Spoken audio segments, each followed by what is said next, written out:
It's almost 2 decades since I last sat behind a DAW and produced a track. I fell out of love with it because I fell in love with instrument building. I had no idea what I was doing when I switched from producing music to building instruments, but it just felt right.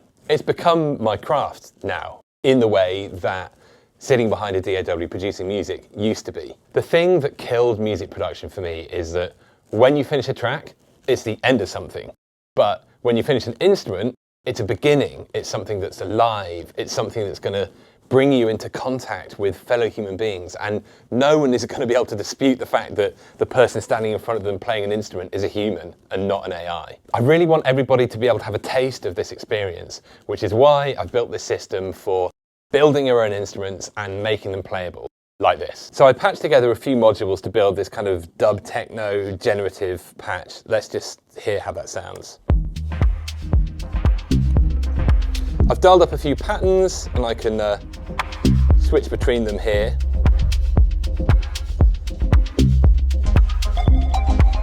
Okay, but now I'm going to plug in a controller module called Loop Pack. I just drag it in here, drop it there, connect it to the brain, go back to the panel, and here you can see the Loop Pack controller, which transforms the instrument into something that I can play on my keyboard and my controller. So I can just play the patterns by hitting keys, can switch between different patterns, let go of a key and it goes back to the original pattern, a bit like playing a monosynth. And I can tweak the macros here on my controller. Let go of the keys, and then when I hit a key again, it just flips back to the original pattern. So I've just instantly transformed this generative patch into a performable instrument. I'll dive deeper into the features and modules later, but yeah, I just find putting the focus on creating things that are playable and alive just so liberating. This is something that I've felt for a long time, and it's why I've built this. I've been wrestling with the challenges of building my own instruments for almost 30 years. I've had to do some really difficult things to make my instrument dreams real, which in honesty has made a lot of the process quite kind of boring and frustrating, but even so, the outcome is worth it. My utopian ideal is an instrument building system that allows you to stay in your creative flow right from the first patch cable until the last note of your performance. Assembling it, controlling it, building up a library of material that you've made with it, curating that material, and then finding outputs for performing that material or using it in your productions or even turning it into an art installation. I've tried a lot of different approaches over the years, from live looping rigs to monolithic instruments to Eurorack-inspired patches. I'm particularly inspired by the Eurorack scene because it showed me that there's something really powerful and human about creating systems that you can dialogue with and building that in a modular way. But it's expensive and it can be quite hard to build patches that you can control in a really performable way. One of the biggest challenges has always been control. Assigning a knob on a MIDI controller to the cutoff knob in a plugin is one thing, but when you've got hundreds of different parameters interacting in really complex ways, it gets super complicated really quickly. My ideas for how to solve this problem first started to take shape in a product called Scapeshift. So Scapeshift generates entire tracks in real time, not using AI, but using hundreds of parameters that interact in really complex ways. And you can either tweak those parameters individually, or you can control them on a macro level with pattern blending and macro knobs and a bunch of other features that give you real kind of top level control. People seem to love it, but as my Patreon patron Remy said, it's like playing Tim Exile the game. It just sounded like me. People wanted the power and control of Scapeshift, but they wanted to use it with their own sounds, and that was the inspiration. So I've gone pretty deep on this, and what I've got now is really a working prototype that you can get your hands on today. I'll be releasing the fully finished version in a few months' time once I've added a few more features and done a bit of design work with a designer. Let's dive in.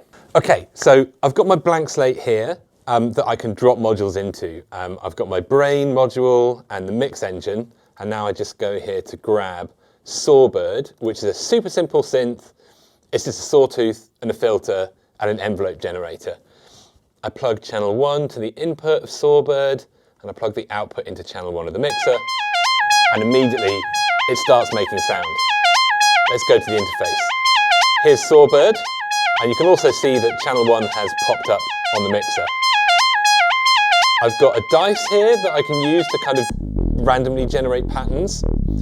And this is actually picking from presets that I've already made within the module. So this gives you something to start with. And of course, you're free to go in and tweak all the parameters individually, the way it sounds and the way the pattern is generated. Introduce a bit of randomization into the parameters, and you can also randomize here from the mixer. Okay, let's add an effect. I'm going to add Pyongyang, which is a dub delay that I made. Instruments, effects, Pyongyang, just drag it in, drop it into the structure, connect it up,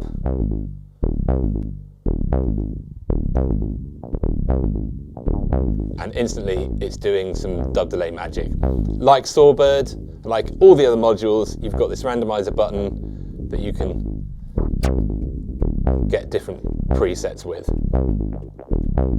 So there we go, we've got a bit more texture to our Sawbird synth. Okay, let's add a kick drum generator. So I go into Instruments, Drums, and I drag in Duffy, which generates kick patterns and kick sounds. Plug that in, and you can hear, there we go, we've got kicks already. It's quite a good one actually. And you can see that it's popped up on the mixer here, and I can see the Duffy interface down here. Roll the dice on it to get a different pattern. Roll it again. You get the picture. Right, now I'm going to add Hattersley, which is a hi-hat generator. Plug that into the output, and we get hi-hats. And it's popped up on the mixer here, and I can see the Hattersley interface. So let's just roll the dice on Hattersley. It's nice. Right, okay, now I'm going to add another Sawbird, but I'm also going to add an effect called Roisin, which is a resonator.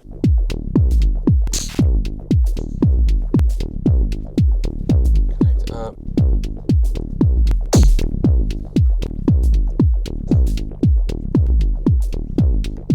Plug that into channel 4. So we're not hearing anything right now because Roisin is a trigger-based effect. So I need to drag the trigger output from Sawbird into the trigger of Roisin. So let's find this out. There we go. Here's our other Sawbird, and here's Roisin.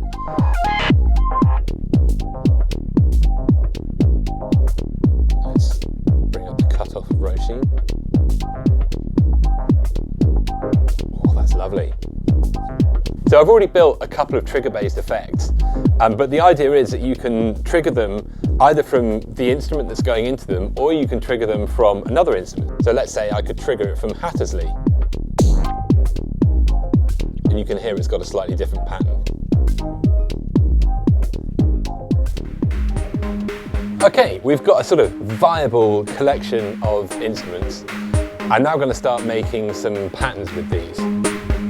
So I go to the pattern controller here. I'm just going to add this one. Let's just go crazy with the randomizers here. That's quite nice. Randomizer. Also quite nice. Also quite nice. Ooh. Crazy kick. Let's have some of that. Now I'm going to use the macro controllers that, instead of tweaking individual parameters on the individual modules, it's more like conducting the entire instrument together. So let's tweak the tone up. That's opening up the filters on all the sawbirds, and it's increasing the kind of tone of the drums. Extend the decay time. Pretty wild. Tweak the complex, which kind of tweak the complexity of the patterns, which are the changes. Yeah, I don't know what's getting triggered when, all the various different events. Add that in, tweak the tone again, tune the resonance up, maybe lose some decay. Nice. Right, so we've got a good variation of patterns now. So what I'm going to do now is transform this into a playable instrument, something that takes us out of exploration zone and into sort of presentation mode. So as you saw earlier, I dropped in the loop pack module. So let's just do that for now. Drop loop pack in, connect it up to the brain, and here we go. I can play patterns on the keyboard.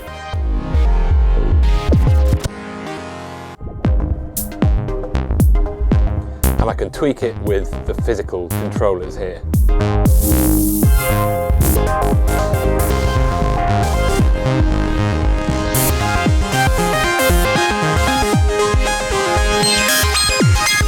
Lift off the key, go back on the key, resets all the macros.